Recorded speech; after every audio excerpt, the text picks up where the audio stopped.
Thank you, Mr. Chairman, and thank you to the ranking member, Senator Durbin, as well, and the distinguished members of this committee. I appreciate the opportunity to be with all of you today and talk about the important matters and work that the Department of Homeland Security does every single day. The Department of Homeland Security. Hey, could maybe pull the microphone closer to you, please? Okay. And the red light is on? Yep, it is. Okay, proceed. The Department of Homeland Security was established in the aftermath of 9/11, one of the darkest days in our nation's history. That resulted in the death of nearly 3,000 Americans. The mission of the Department of Homeland Security at that time was just as critical as it is today. We protect our American people, we prevent acts of terrorism, and we defend our homeland. Every action that the Department of Homeland Security takes is guided by that mission and by that responsibility. Thanks to President Trump's leadership and the hard work of the men and women of DHS, our department has delivered historic results and has made our communities safer.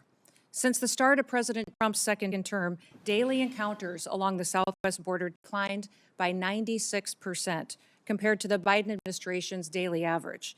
We've reached the lowest levels ever recorded in U.S. Customs and Border Protection's history. In President Trump's first year, total Border Patrol apprehensions along the southwest border were less than the average of a single month under the Biden administration. For 10 straight months, the Border Patrol has released 0 illegal aliens into the interior of the United States. And in President Trump's historic first year back in office, nearly 3 million illegal aliens have left the United States as a result of the administration's enforcement efforts from following the law. That includes 2.2 million that have voluntarily left and returned back to their home countries, and more than 675,000 detainments and deportations. A majority of the aliens that were arrested by Immigration and Customs Enforcement have a criminal record and have been charged with or convicted of secondary crimes in addition to their initial crime of being in the United States illegally.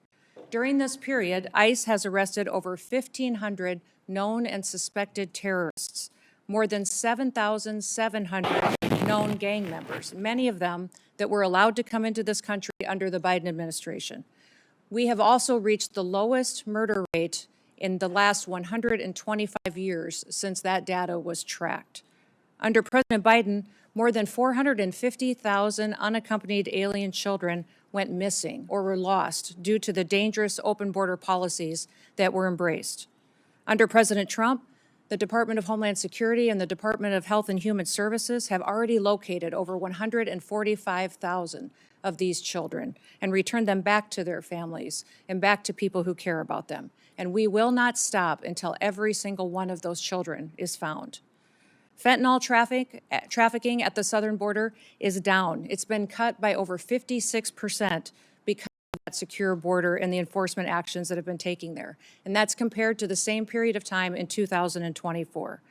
The Coast Guard has seized enough cocaine the past year to prevent quantities capable of killing more than 193 million Americans, and it's kept them off of our streets. In fact, total interdiction efforts under the Trump administration have prevented 1.7 billion lethal doses of drugs from killing our next generation of Americans.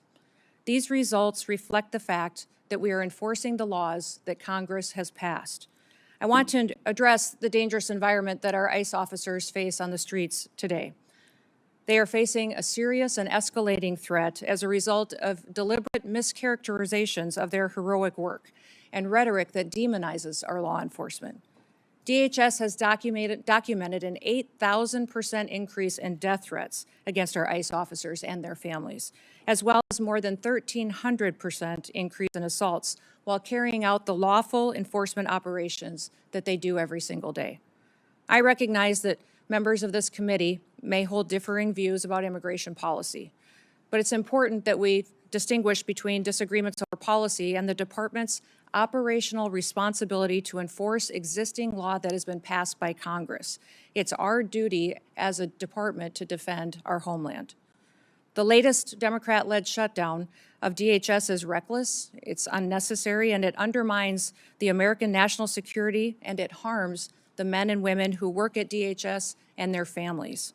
Despite the House passing a bipartisan, bicameral full-year DHS funding bill, it is Senate Democrats who've chosen not to fund the department and have held this department hostage.